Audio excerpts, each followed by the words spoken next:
We but mirror the world. All the tendencies present in the outer world are to be found within us. If we change ourselves, the tendencies in the world will also change. This paraphrased quote from Mahatma Gandhi is the basis of the program you are about to hear.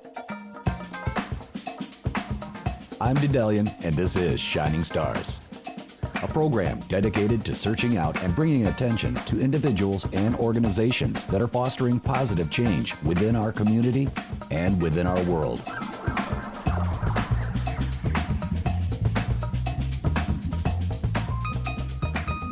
Thank you for joining me on Shining Stars today. The impact of the pandemic on our economy, it's very clear. We've got soaring gas prices, overwhelming inflation at this time. And while it's not the sole factor to our economic woes, it has definitely been a contributing factor, rather, especially to those that are losing their home. So the Ingham County Treasurer's Office, they're making an assertive effort to inform the public about the Michigan Homeowner Assistance Fund. It's an option available to those who have been directly affected by the pandemic.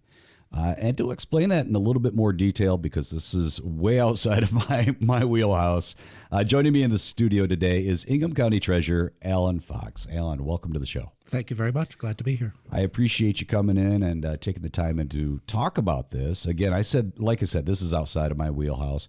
And when I heard from your office, I was very intrigued to hear a little bit more. And I know there's people out there that are going to want to hear about this. I did a little bit of web research. From what I was seeing, the foreclosures seem to be overwhelming right now. Are we looking at the same kind of situation, foreclosure crisis that we did like about a decade ago or so, or are we doing better this time around? Oh, we're doing much better this time. Mortgage foreclosures have started going up simply because they weren't happening at all during the depths of the pandemic. And so a lot of those processes got stopped, and they're still not at the rate that they were in 2008, 2009, 2010.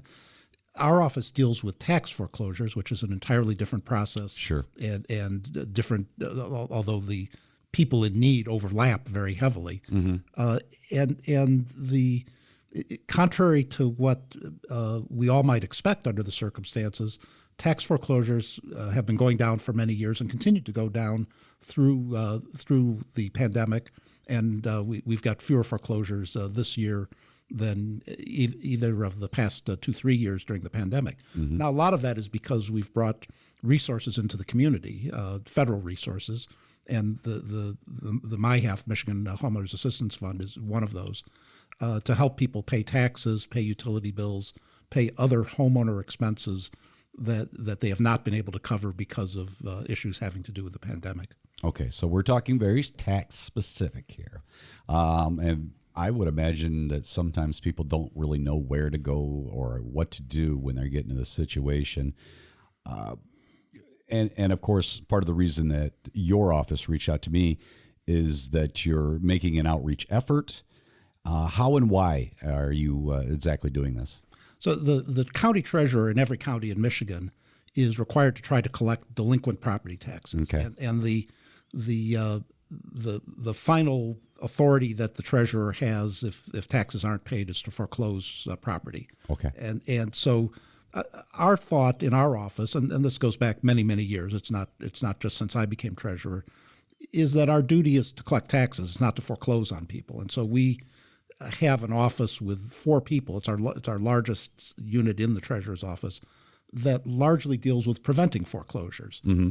And that means getting a hold of the people who might be in danger of foreclosure well ahead of time, finding resources, finding out what the story is.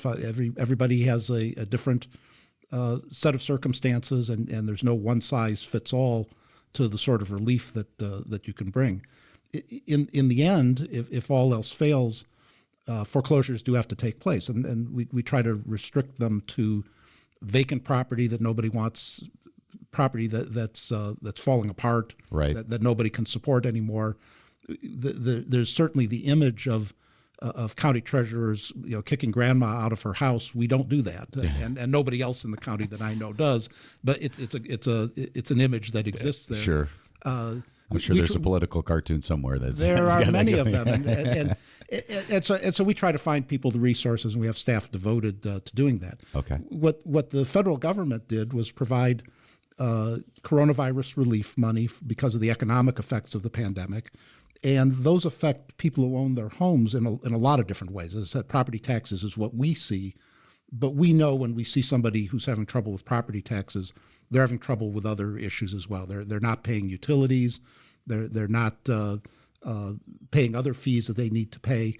These are all tied up together. The MHAF program is something that the state has created to meet that need and to provide people with a one-time grant. These are not loans, but grants to pay those kinds of expenses related to loss of income or other problems that were caused by the pandemic. And to be clear, when you said MHAF, you're talking about it's Michigan Homeowners Assistance Fund, right? That's correct, and we all call Right. it MHAF. That's the abbreviation, and it's easier to remember. So that's how we promote it. Understood. And was this specifically, I mean, has this something that's always been around, or was this specifically created for the pandemic situation? This was created by the state of Michigan in response to the pandemic situation, and because funds were available from the federal government. And so this was rolled out the beginning of February, which was later than it should have been rolled out. The problem had existed for a couple of years, of course. Certainly. And in the tax cycle, February is just a few weeks before foreclosures hit. Okay. One of the things we did, and the state has also adopted this as a policy, one of the things we did is we said, if somebody applies for this money, they don't have to have received it yet, but if they apply for it, that all by itself takes them out of the picture of being foreclosed for a year. Okay.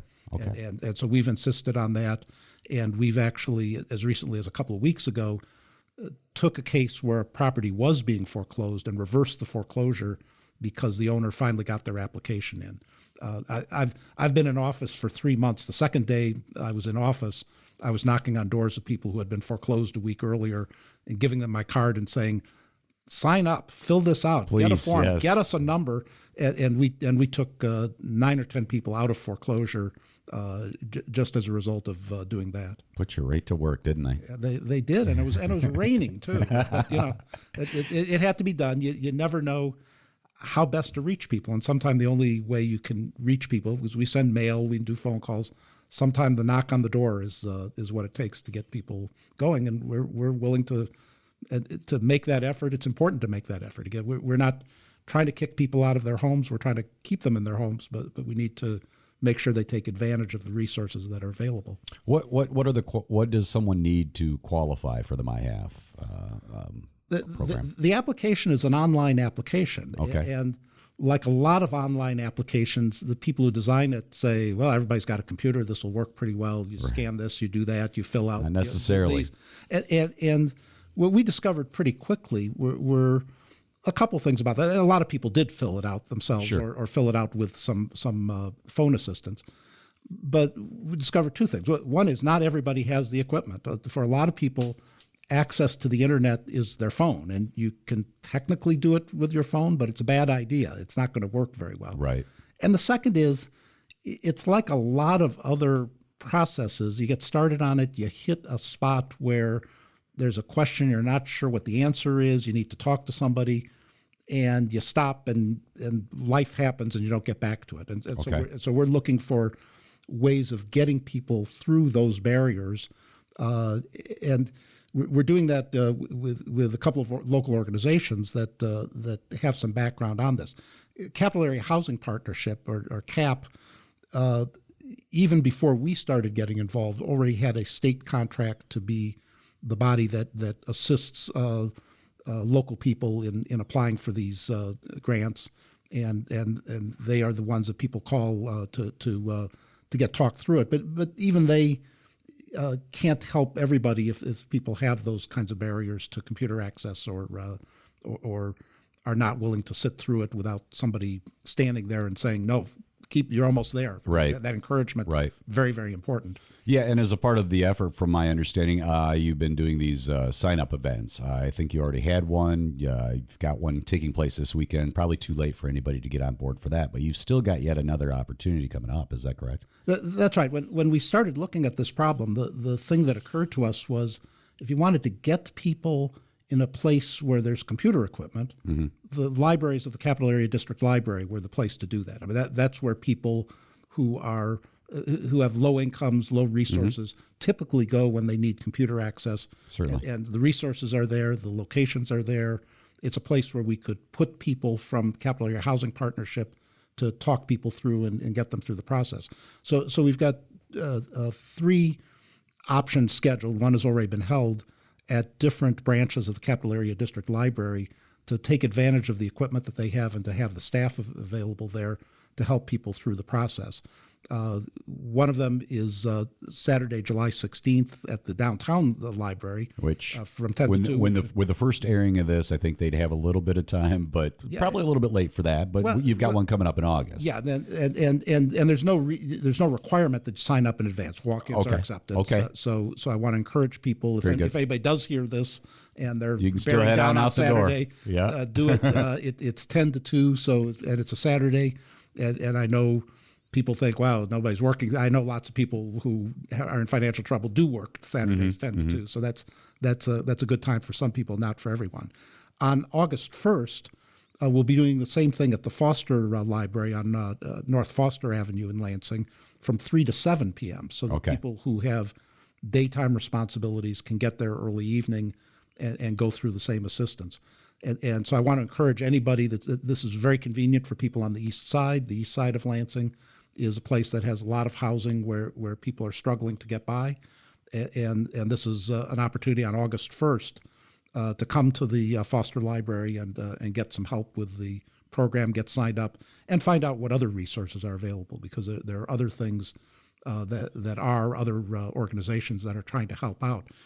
No family, no individual has the same story as anyone else. No. And it's something that I learned very early when I started working at the Treasurer's office, is that you have to deal with the entire set of issues that a household faces. Getting the taxes paid doesn't do any good if the rest of the circumstances aren't addressed, and we've got people available and organizations available who can help do that. That certainly makes sense. To make sure that I understand this correctly, the Michigan Homeowners Assistance Fund, MHAF, is this specifically for a pandemic situation, or is it outside that as well?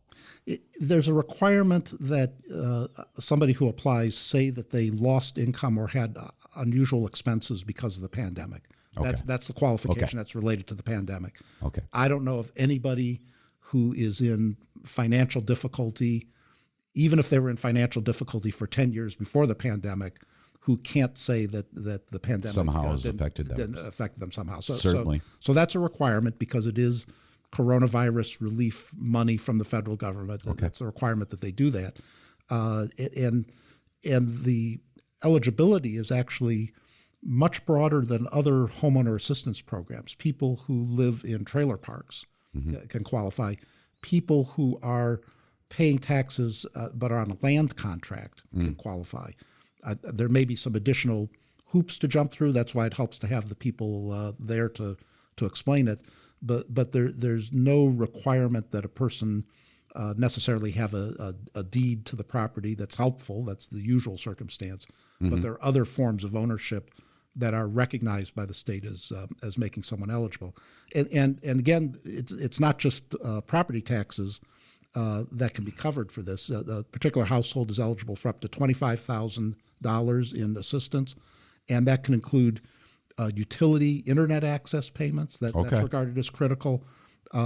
Payments on land contracts or mortgages, homeowners association fees if somebody's in a condominium, and homeowners insurance, which is something that people also fall behind on very quickly when they're in financial trouble. Okay, very good. Most of our conversation today, of course, is revolved around foreclosure, and you and I chatted a little bit previous to the interview, but I, until today, really just did not have an understanding of the difference between foreclosure and forfeiture. Can you explain the difference between those versus the other? And then you've got an event on the way to kind of help out with that as well. Is that correct? Yeah. So all the terminology we have to use is in state law, and so we're kind of stuck with what the legislature has termed things. So the starting process of property taxes is that in July and December of each year, the city or township sends out a tax bill. Okay. And those have to be paid.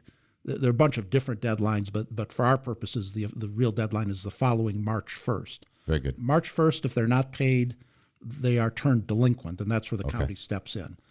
The first year that the taxes aren't paid and they're due to the county instead of the city or township, they're delinquent. In the second year, so beginning the March 1st, the second year after something is turned delinquent, they go into what's called forfeiture. Forfeiture for the homeowner is not a loss of the property, but it means that the county has to start the process of taking the property, do the research, do the title searches, and impose all sorts of fees on people because we're doing all these things. Those are required by state law. We're stuck with them. The interest rate goes up, and we're stuck with that too. Nothing we can do about that. Okay. Another year goes by, actually another 13 months goes by, and that's the point at which foreclosure can occur if the taxes aren't paid. There, the treasurer does have some discretion, and the discretion is limited to withholding a property from foreclosure. We can't cut the fees, we can't cut the interest rates, we can keep something out of foreclosure, and the treasurer has a lot of leeway on on how that's treated. We tend to try to do that whenever somebody's making a good faith attempt. Whenever a property is owner occupied, family members are there, and we don't want to kick people out on the street, and they're making an effort. What's happening in order to keep that from coming into play, we want to get people help and support and find out what's going on from them as early as possible in the process. And so the resource fair this September is directed at people who are already in the second year of delinquent taxes. They're already in forfeiture.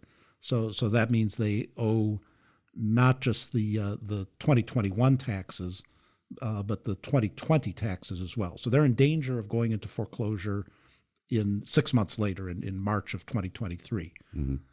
We've got legally, we're required to do all sorts of things in that last month, the last 2 months before March 31st, 2023. And that's not enough time to get people help when they need it. Okay.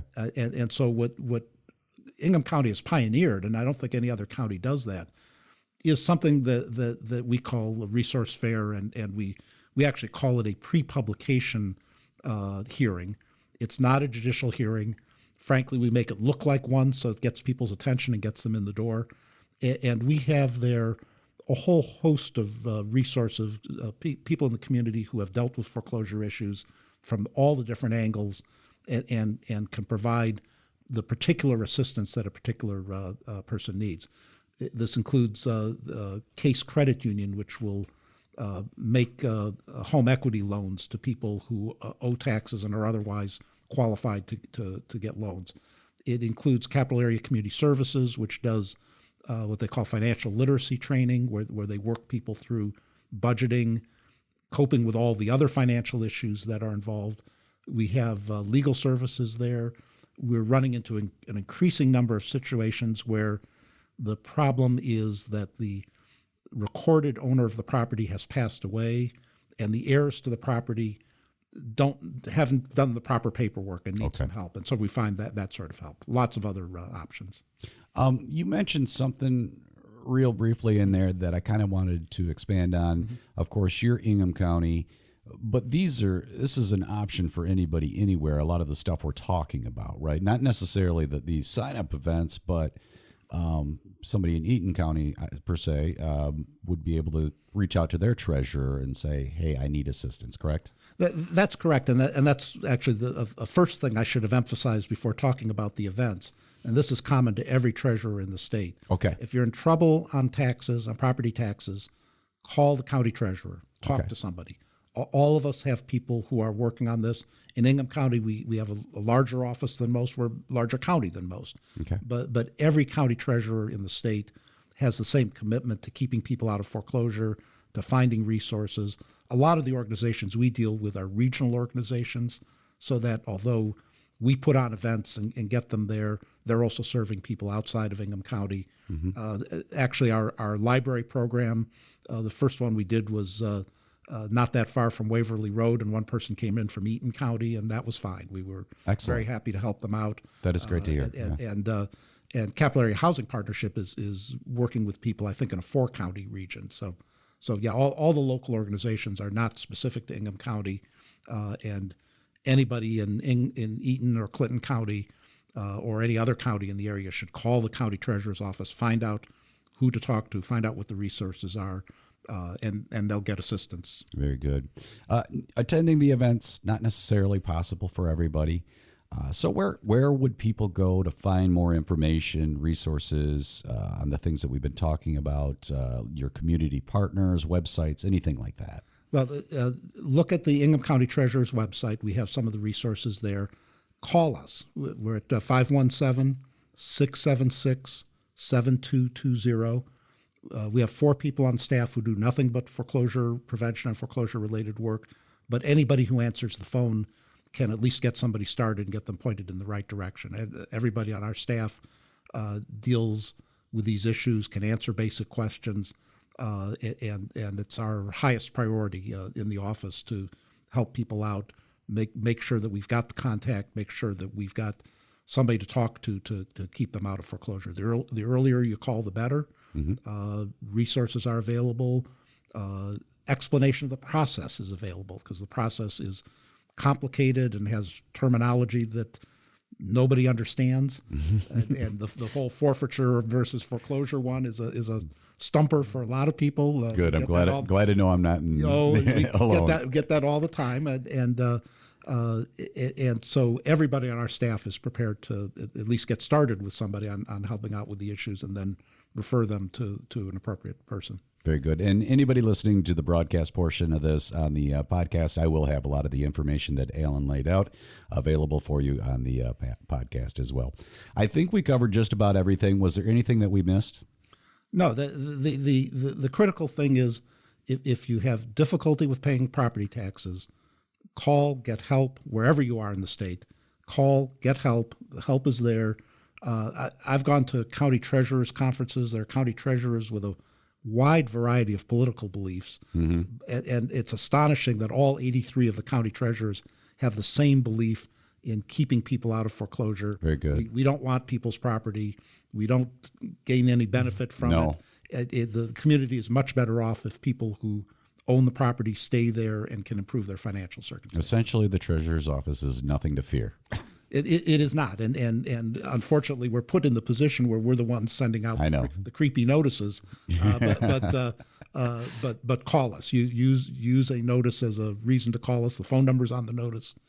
Get a hold of us, and we'll do everything we can to keep you in your home. Very good.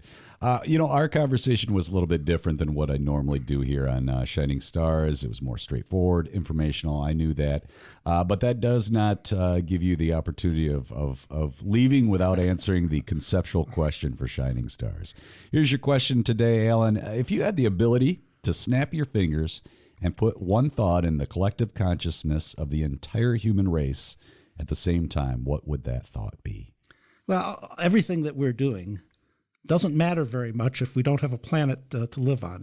Housing is important. Housing is important, but housing the entire world is important too. And so I think everybody needs to be concerned about climate change.